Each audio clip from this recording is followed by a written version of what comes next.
Olá, gente! Eu sou a professora Cristiane e estou aqui para passar para vocês hoje a orientação dos elementos pré-textuais, textuais e pós-textuais para a elaboração do TCC. Tudo bem? Vamos lá?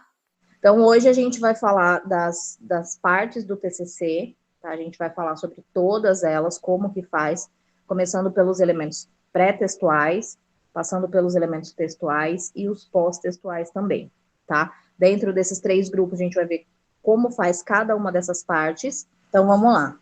A estrutura desse trabalho que a gente vai fazer, a gente tem que lembrar que o TCC é um trabalho acadêmico, científico, certo? A parte externa que ele está citando aí são os elementos pré-textuais, a parte interna são os elementos textuais, e aí a gente vai falar de cada uma delas, tá? Os elementos pré-textuais, então, como folha de rosto, folha de aprovação, dedicatória, agradecimento, epígrafe, resumo no português, o resumo no inglês, a lista de ilustrações, de tabelas, abreviaturas e símbolos, e o sumário. Alguns desses elementos aqui são opcionais, outros são obrigatórios, e alguns dos que são opcionais, eu indico vocês a fazerem, porque enriquece o trabalho de vocês e nem é tão difícil assim, tá bom? Aí, falando dos elementos textuais, nós temos a introdução, desenvolvimento e a conclusão. Nessa parte de desenvolvimento, se o trabalho de vocês for um trabalho prático, entra a parte de metodologia, resultado e discussão também, tá? Se for um trabalho só de revisão bibliográfica, aí o desenvolvimento é apenas a revisão bibliográfica. Lembrando que o trabalho que é prático, ele também tem a revisão bibliográfica. Todos os trabalhos a gente vai abordar a revisão bibliográfica, abordando o que a bibliografia tem a falar sobre aquele assunto. Depois dos elementos pós-textuais, a gente tem as referências bibliográficas, apêndice e anexo, tá? Os dois são opcionais, apêndices e anexos. Se, o trabalho de se o trabalho de vocês for prático, vai ter, por exemplo, questionário, então vai gerar as perguntas do questionário, então isso vai entrar no apêndice, tá? E aí esse elemento não se torna mais tão opcional assim, porque a gente precisa informar no trabalho quais foram os elementos que nos deram base para a gente realizar aquela pesquisa, tá? Se for um trabalho só de revisão bibliográfica, aí essa parte é opcional mesmo. A gente vai falar desses três elementos, né? É bom que vocês tenham isso bem frisado, quais são os elementos que a gente vai tratar. Os elementos pré-textuais, eles participam da contagem do número de páginas. A gente começa a contar desde a capa. A capa é a página 1. Só que a gente não numera, a gente não coloca o número 1 na página, na capa, tá? Esses elementos todos aqui, ó, por exemplo, vamos supor que a gente coloque todos esses elementos aqui, os obrigatórios e inclusive os opcionais, tá? Então a gente vai ter 12 páginas de elementos pré-textuais, terminando aqui com o sumário, certo?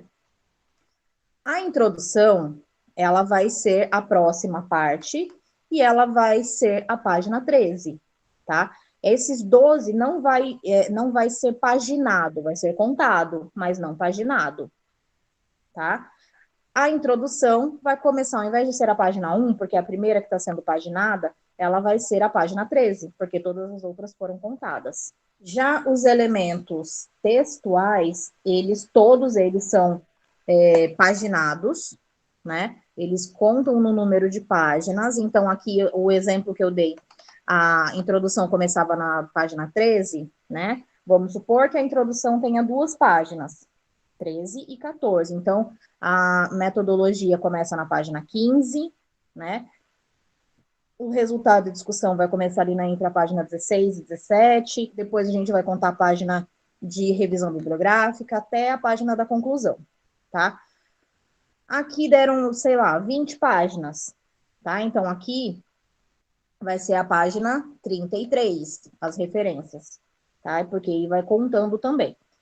Então, só os elementos pré-textuais que não contam na paginação. São contados, mas não são numerados.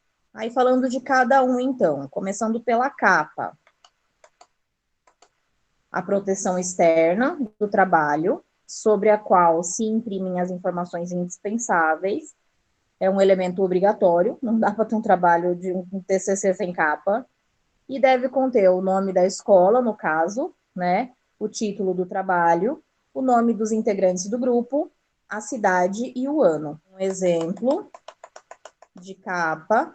Então, ó, no começo, o nome do colégio, o título do trabalho de vocês, o nome de vocês por ordem alfabética, e lá no finalzinho, Santana de Parnaíba e o ano 2021.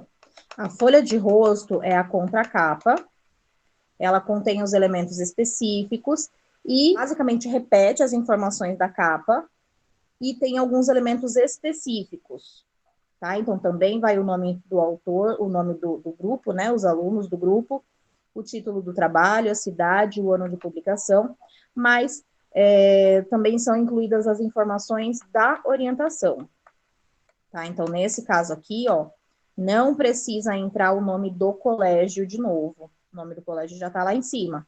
E percebam que na contracapa a ordem muda.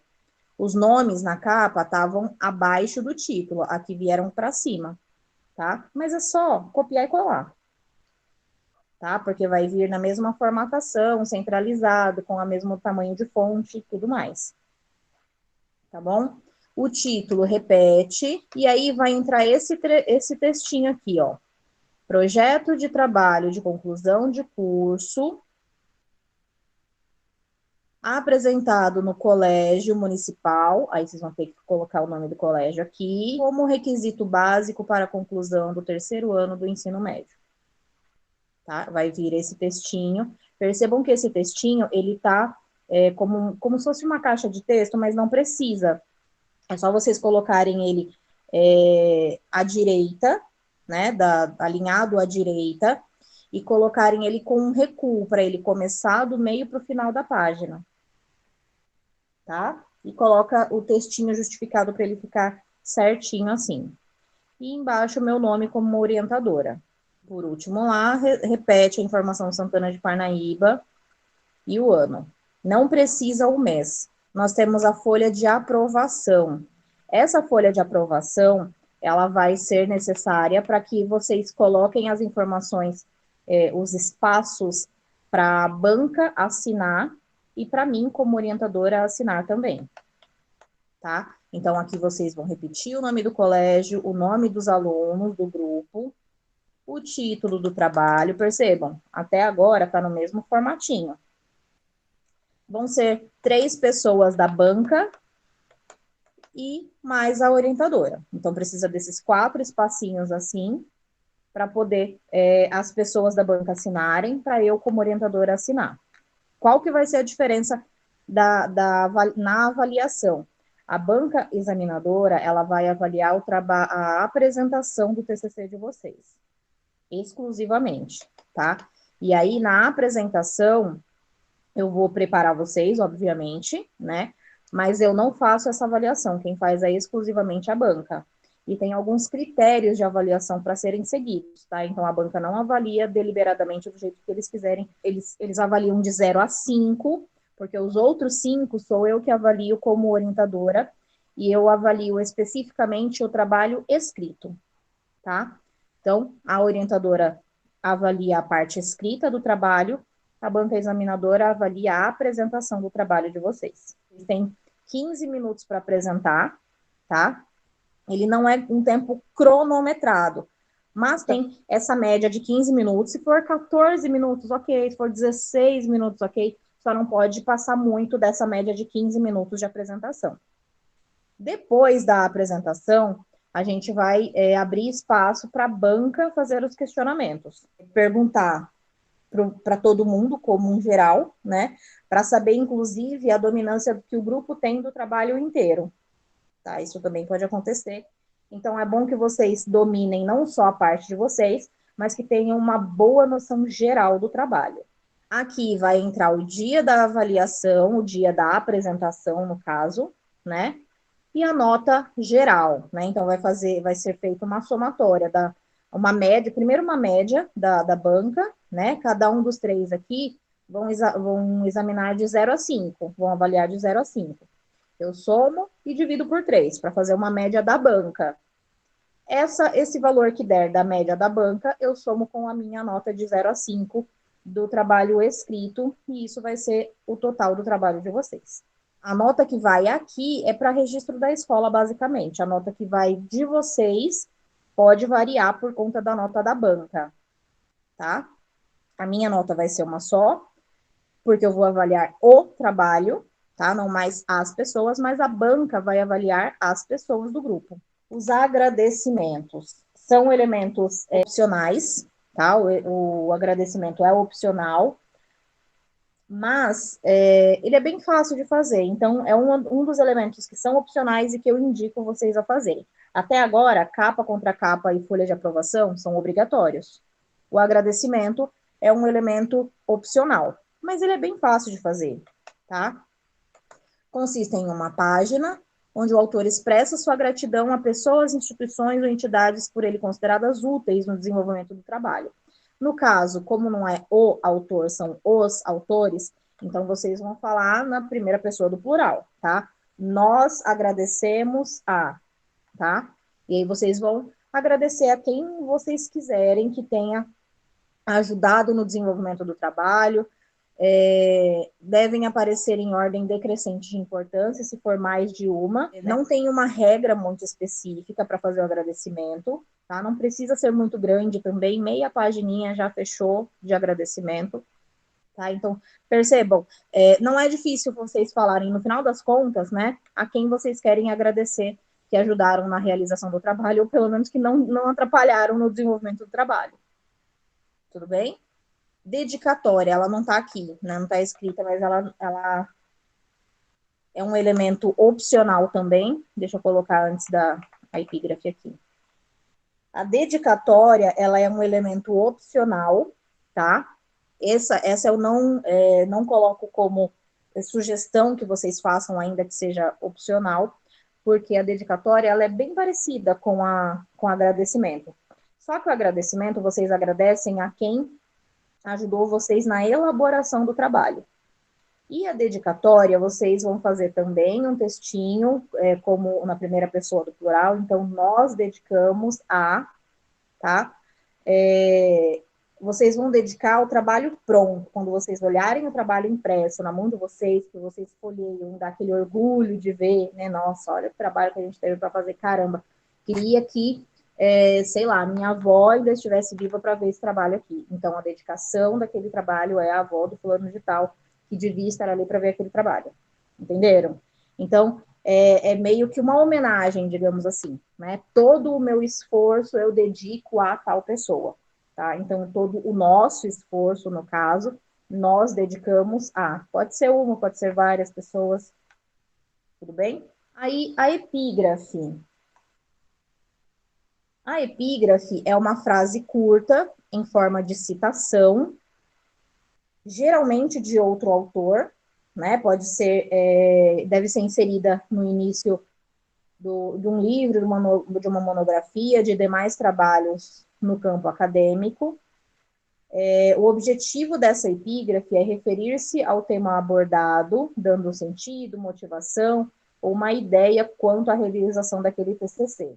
Então, essa epígrafe pode ser uma frase, um versículo, um verso, um poema, tá? Um trecho de música, tendo, normalmente, a gente vai indicar de quem é a autoria, mas se não tiver autoria, a gente coloca como autor desconhecido, tudo bem? E daí depende também, tá? De qual vai ser o que vocês pretendem usar, que não tenha esse autor conhecido, para a gente poder ver se ele é útil o suficiente, tá? Então, essa epígrafe, ela vai ter a ver com o tema de vocês, mas pode ser também uma frase que dê esse sentido do esforço que vocês tiveram de se juntar como um grupo para fazer um trabalho dessa magnitude.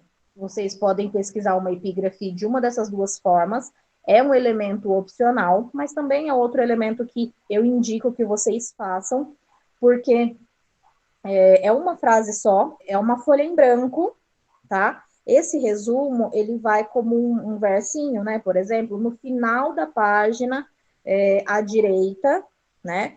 E não vem escrito epígrafe em cima, é só a frase e o autor embaixo. Então, é fácil também, né? Só vocês pegarem uma frase, algum texto, algum poema que tenha a ver com o trabalho de vocês, com o tema ou com o fato de vocês se juntarem para fazer esse trabalho em grupo e colocar ali, tá? Então, apesar de também ser um elemento opcional, esse, junto com a epígrafe, são dois elementos, junto com o agradecimento, são dois elementos que eu indico que vocês façam. O resumo, ele é obrigatório.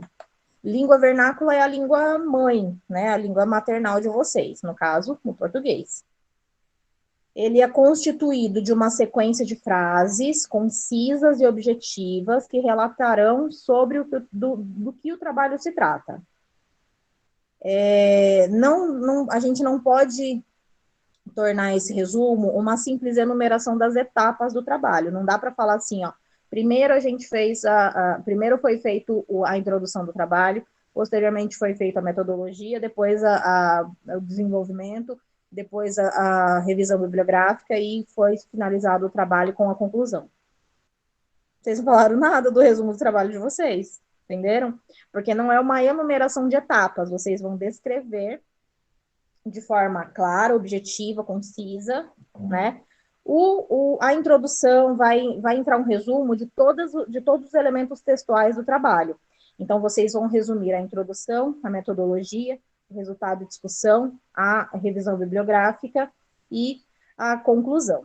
Tá? Então, vai entrar esses 5 elementos aí. Né? Se for um trabalho que não é prático, aí só não entra resultado de discussão, os outros 4 elementos entram, tá?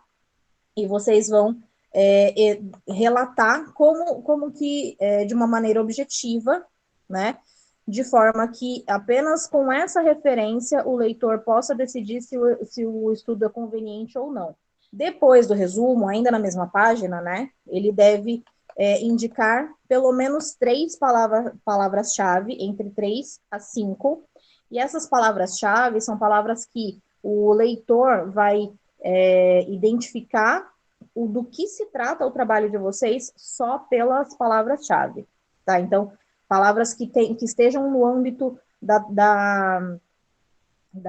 do trabalho de vocês, que mostrem qual que é o universo do trabalho de vocês. O abstract, que é o resumo em língua estrangeira, ele vai ser simplesmente uma tradução do resumo em português, tá? Para a gente fazer o resumo, a gente tem que ter o trabalho feito para resumi-lo, né? Então, o resumo é a penúltima coisa que se faz no trabalho. E o abstract, como sendo a tradução para o inglês, é a última coisa que se faz. Então, não adianta só jogar o resumo no Google Tradutor, que ele vai traduzir com a linguagem popular. E a gente vai usar uma linguagem culta. O inglês é o mais indicado, tá? Mas vocês também podem fazer essa tradução em espanhol e em francês. E também vai ter as palavras-chave, nesse caso eles entram como keywords. O resumo, ele tem que ter no máximo 500 palavras, certo? Ah, professora, eu vou ficar contando quantas palavras tem para ver se deu, se não deu? Não, gente, vocês vão selecionar o texto e embaixo ele vai mostrar quantas palavras deram, tá? O Word já faz isso, sem precisar vocês terem qualquer trabalho. É só selecionar e ver lá embaixo quantas palavras deram, tá? Também entra naquela questão. 500 palavras vai caber normalmente em uma página, tá? Cabe certinho em uma página, junto com a linha das palavras-chave. Se passar, ai, professora, deu 503 palavras. Tá, né, gente? Só que, ai, professora, deu 150 páginas. Então, peraí, que esse resumo tá errado. Tá? Então, mostra um pouco de como se vocês fizerem um resumo muito menor do que 500 palavras, é porque provavelmente está faltando algum elemento ali. Tudo bem? Então, vai precisar conter, na introdução, né? Vai precisar conter uma frase de cada elemento da introdução, e aí eu vou mostrar quais são esses elementos agora. Vai precisar conter o passo a passo da metodologia, vai precisar conter os resultados principais, vai precisar falar sobre o que vocês abordaram na revisão bibliográfica e vai precisar conter a conclusão como uma resposta ao objetivo que vocês traçaram. Tá bom? Essas listas aqui, ó, de ilustrações, lista de quadros, de tabelas, de gráficos, de siglas, de abreviaturas, todas essas listas são opcionais, tá? Devem ser apresentadas de acordo com a ordem dos itens do texto, indicando o seu nome específico e acompanhado do respectivo número da página. Isso facilita muito a visualização do leitor em relação às ilustrações, elas contam muito, né? As imagens, elas contam muito para ilustrar o trabalho de vocês. E fazer uma lista dessas imagens não é muito trabalhoso, né? Então, vai seguir uma lista só, uma numeração única de imagens, independente dos tópicos. Vocês vão listar essas imagens, o título da imagem e a página onde ela apareceu. E é basicamente isso, tá? Então, apesar de ser um elemento opcional, é um elemento que enriquece o trabalho de vocês e também nem é difícil de fazer. Por isso que eu indico para fazer. As outras listas dependem muito do trabalho de vocês. A lista de tabelas e gráficos é basicamente para parte de resultado e discussão. Só a lista de imagens que vale para qualquer trabalho, não depende do tema, tá? E aí eu indico que vocês façam, apesar de ser também opcional, tá? Sumário é o último elemento pré-textual do trabalho, consiste na enumeração das principais divisões, títulos, seções e outras partes relevantes do trabalho. O conteúdo, ele é apresentado na mesma ordem e formatação de cada título. Cada linha de referência é acompanhada do respectivo número de página na qual se inicia. A gente não vai colocar o número que começou e o número da página que terminou aquele tópico. Tá? Só o número da página que se inicia aquele tópico. E aí, nesse sumário, todas as partes que vieram acima, capa contra capa, esses que eu expliquei agora, a partir da capa, eles não são listados ali, só são listados da introdução para baixo. Tudo bem? Só os elementos textuais e pós-textuais entram no sumário. Um exemplo do sumário, ó, eu tinha dado como exemplo a introdução, nesse caso aqui começou como página 9. Lá eu tinha dado o exemplo que começava com página 13, porque eu tinha usado todos os elementos opcionais, tinha incluído naquele exemplo, né? Aqui eu não coloquei todos, então a introdução acabou que começou na página 9, certo? Se a introdução vai ter 2 páginas, então a metodologia da pesquisa começa na página 11, tá? E daqui por diante a gente segue a lista de onde começou. Aqui, ó, nessa parte da revisão bibliográfica, entram os tópicos. Se vocês virem que na hora da elaboração do texto for necessário uma subdivisão do tópico de vocês, aí vai entrar um subtópico do tópico, certo? E aí vai entrar assim, ó, 4, tá vendo que ele tem um recuo específico, né?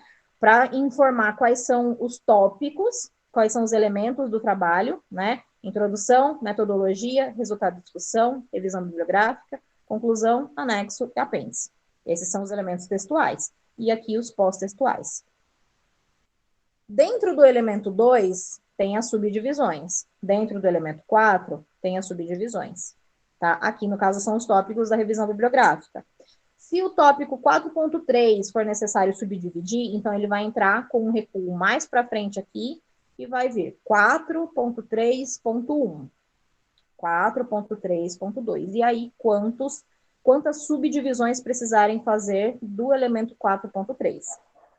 Tudo bem? O sumário, ele vai ser feito o modelo dele, né, o esqueleto dele com o nome dos tópicos, mas, por enquanto a gente não tiver terminado de escrever, essas páginas vão ir mudando, né, conforme a gente for incluindo mais imagens, mais texto, mais gráficos, etc., vai aumentando a quantidade de páginas do trabalho e essas páginas de cada tópico vai mudando. Então, a gente deixa para colocar logo no final do trabalho. Tá? A gente preenche com as páginas, basicamente quando a gente estiver finalizando o trabalho. Os elementos textuais agora são o desenvolvimento do conteúdo do trabalho propriamente dito, tá? Tem essas 3 partes fundamentais, que são a introdução, o desenvolvimento e a conclusão. E as subdivisões que enriquecem o trabalho de pesquisa estão aqui principalmente no desenvolvimento, tá? Que vão entrar essas subdivisões bem especificamente, mas a introdução também ela é subdividida, tá? Porque existem alguns elementos da introdução. Então, começando a falar da introdução, é a parte inicial do trabalho, na qual deve constar a delimitação do assunto. Então, a gente vai tratar, o primeiro elemento da introdução é a abordagem do conceito. O que é aquele tema que vocês abordaram? O que a introdução, além dela ter os elementos da introdução, ela tem uma ordem para ser colocado. O conceito, abordar a delimitação do assunto tratado, né? Vai ser sempre o primeiro elemento da introdução. Então, a gente inicia a introdução falando o que é aquele tema que a gente abordou, tá? Os objetivos, eles vão entrar também, são muito importantes também, mas, na verdade, eles são os últimos, é o último elemento da introdução. Antes disso, a gente vai dar a justificativa do trabalho, que consiste na apresentação de forma clara e objetiva das razões de ordem teórica ou prática que justificam a realização da pesquisa ou do tema proposto, certo? A justificativa, ela deve indicar, então, a relevância do problema.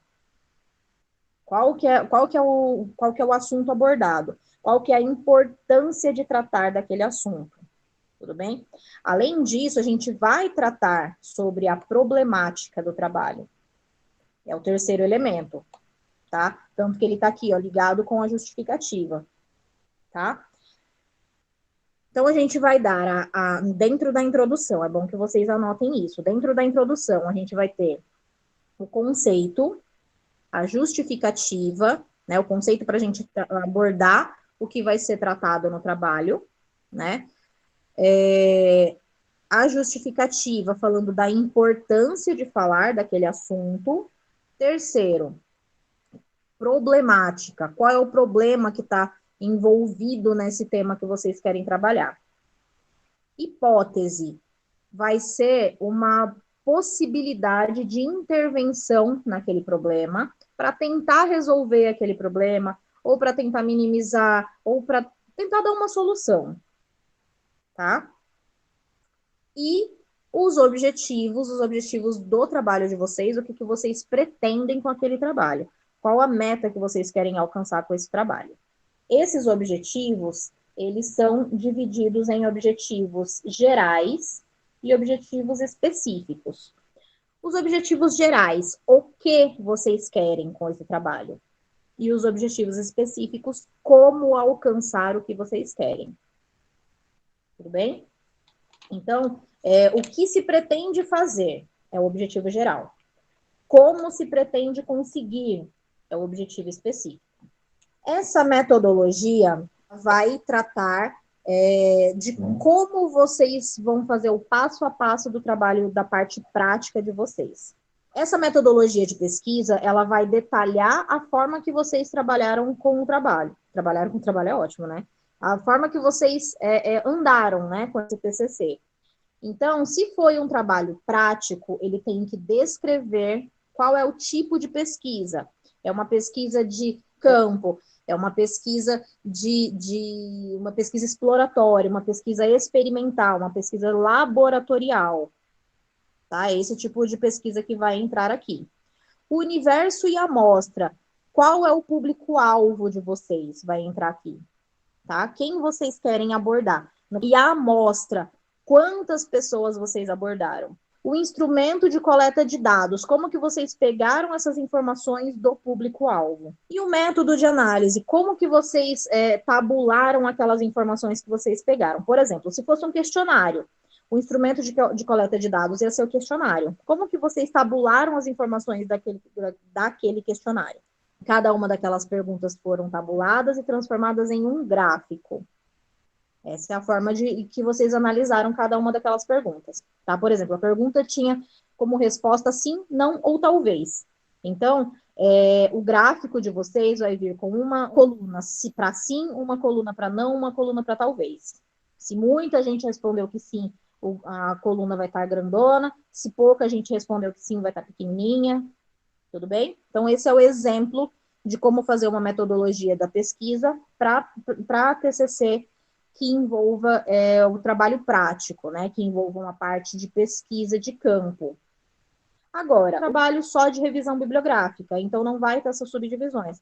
Vocês só precisam falar que a metodologia de pesquisa foi a revisão bibliográfica, que abordou o conteúdo que vai ser analisado a seguir, e essas informações foram pesquisadas em sites, foram pesquisadas em revistas eletrônicas, foram pesquisadas em livros, tá? E essas informações foram tabuladas e organizadas de acordo com os tópicos que vão vir a seguir. É isso. Então, se for um trabalho de revisão bibliográfica, a metodologia é mais simplificada.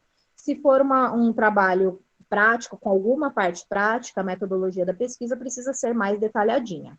Então, ó, a metodologia é a explicação minuciosa, detalhada, rigorosa e exata de toda a ação desenvolvida no método, no caminho do trabalho de pesquisa. É a explicação do tipo de pesquisa, que nem eu tinha falado para vocês, né? Se for uma pesquisa prática, tem que detalhar. Se for uma pesquisa só de revisão bibliográfica, tem que detalhar. O instrumental utilizado são o instrumento de coleta de dados. Tá? É isso que está falando aqui do instrumental utilizado para coleta e geração de dados, como um questionário, como uma entrevista que vocês levaram para fazer isso, a equipe de pesquisadores, a divisão do trabalho, as formas de tabulação, né, daqueles dados recebidos, o tratamento e análise daqueles resultados, tá? Para transformar aqueles dados que vocês obtiveram nos resultados da pesquisa de vocês de fato. Aí, se esse trabalho for prático, antes da revisão bibliográfica, vai entrar resultado e discussão antes da revisão bibliográfica. Nos resultados, vocês vão colocar os dois juntos, né? Resultado e discussão. Se for a entrevista, qual vai ser o resultado e a discussão daquilo? Vai ser a pergunta, a resposta e o que vocês interpretaram com aquilo. E a gente apresenta o resultado e discute ele logo em seguida. Essa revisão bibliográfica vai entrar direto. Tá? Depois da metodologia, vai entrar direto a parte da revisão bibliográfica, tá? Então, a seguir, o desenvolvimento do trabalho contém a exposição ordenada e pormenorizada do assunto, detalhadinha. É dividida em subseções, os subtópicos que eu chamo, né? Que variam em função da abordagem do tema. Não é necessário que seja subdividido. Depende do assunto, né? Depende do texto em si. E é isso que eu falei para vocês, que a gente vai sentindo a necessidade de subdividir o texto de acordo com a realização do texto, né? Essa parte aqui da revisão bibliográfica, então entram os tópicos que a gente que a gente dividiu, que a gente está pesquisando, e é nesses tópicos que vocês vão começar cada um a escrever de acordo com o que pesquisou, tá? A gente já fez aqueles 3 fichamentos, né? E a partir de agora, a gente vai colocar isso nesses tópicos. Aí a gente vai pegar aqueles fichamentos que nós fizemos e vamos começar a concatenar aquelas informações. O que isso quer dizer? A gente vai juntar aquelas informações do fichamento, tá? A gente vai juntar a informação do autor A com a informação do autor B com a informação do autor C. Começar a montar o nosso próprio texto. A gente tem 2 tópicos. Um deles é opcional, que é a consideração final, tá? E o outro é a conclusão. Eles são parecidos até, mas eles têm uma divisão bem nítida entre eles, por isso que podemos colocar os 2 tópicos se vocês quiserem. A conclusão é obrigatória a ter. A consideração final, não. Mas a consideração final, ela vai entrar com vocês falando o que vocês aprenderam ao longo do desenvolvimento daquele trabalho. Ao longo da elaboração, vocês vão perceber essas coisas. Então, na hora de fazer a consideração final, nem vai ser difícil. É só vocês listarem o que vocês perceberam de dificuldade, o que vocês perceberam de facilidade de tratar, o que vocês aprenderam com isso, tá? E a conclusão é a parte final do texto, né, o último elemento textual. Ali se apresentam as considerações finais, mas na verdade as considerações finais elas podem vir separadamente. Inclusive é bom que estejam separadas, porque na verdade a conclusão ela vai especificamente responder ao objetivo original. O objetivo que a gente colocou lá na introdução, a gente vai responder aqui na conclusão. E daí, você alcançou o seu objetivo? Sim, não e por quê? É isso que vai na conclusão. Por isso que ela é diferente das considerações finais, estão vendo? A consideração final, você coloca tudo o que você descobriu, quais as questões que surgiram a partir dos resultados, se as hipóteses que vocês traçaram são compatíveis com o que vocês acharam depois ou não, tá? Agora, a conclusão, ela é um parágrafo, não é muito comprido, porque vai só responder ao objetivo. Os objetivos gerais, os objetivos específicos, tá? O que vocês pretendiam? Vocês podem retomar o objetivo para poder respondê-lo. Conforme vocês forem fazendo a conclusão, vocês já vão, provavelmente, isso é um erro muito comum que os alunos fazem, de colocar coisas de considerações finais na conclusão. E daí eu mesma vou indicar, gente, isso aqui é consideração final, só abre um outro tópico, joga isso aqui lá, e aqui na conclusão vocês só respondem ao objetivo. Ponto. E depois a gente vem para as referências bibliográficas. Essas referências bibliográficas é a listagem, né, daquelas referências que a gente já começou a fazer. Nos fichamentos eu não pedi para vocês colocarem a referência bibliográfica, eu falei que era a coisa mais importante para vocês colocarem, para colocar certinho, porque a gente ia usar no TCC, né? E isso vai ser listado aqui nessa parte de referências bibliográficas. Então, as referências ABNT, Associação Brasileira de Normas Técnicas, consistem basicamente na indicação do autor, título, edição, local, editora e data. Se isso aqui, ó, para edição, local, editora e data, se for um livro, tá? Se for uma informação pega de site, que nem a gente está acostumado a fazer, a gente coloca o link de onde foi pego, a data de publicação, tá? E aí, de acordo com a fonte, a gente tem uma forma diferente de fazer essa revisão, essa referência bibliográfica. Tá? Por enquanto, eu só passei para vocês a forma de fazer a referência bibliográfica de site, porque é a única fonte que a gente está usando de pesquisa, tá? Mas é bom, inclusive, que vocês enriqueçam essas fontes de pesquisa procurando um livro, uma revista eletrônica que vai conter essas informações aqui, edição, local, editora, data, tá?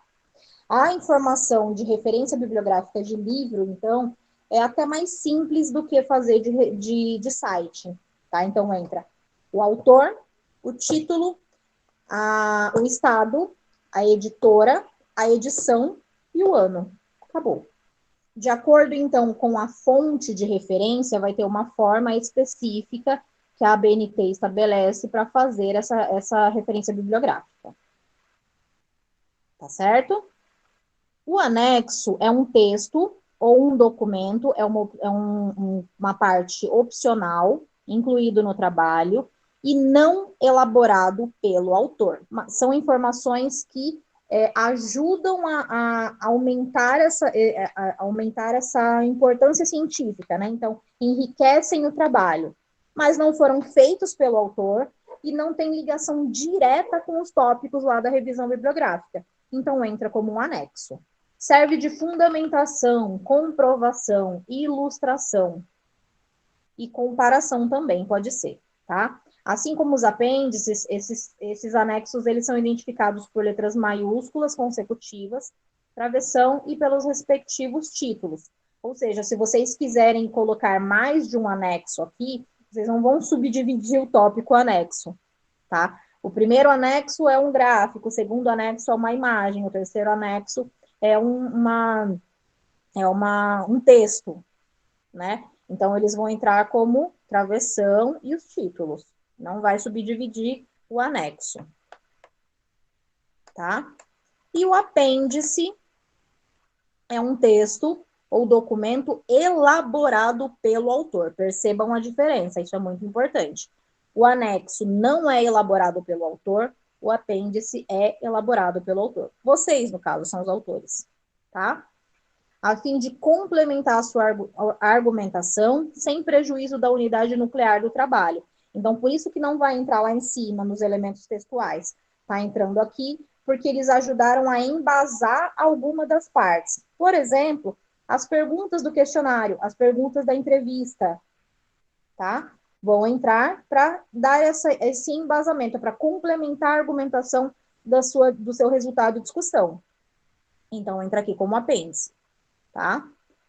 É um elemento opcional, mas se vocês tiverem feito, é bom colocar aqui. Os apêndices são identificados por letras maiúsculas consecutivas, travessão e respectivos títulos. Então, vocês também não vão subdividir o apêndice. Essas medidas de formatação aqui, é importante vocês saberem, apesar de que no modelo que eu vou mandar para vocês, já vai conter basicamente essa formatação, tá? Então, isso aqui é padrão ABNT, para todas essas formatações, isso é especificamente ABNT.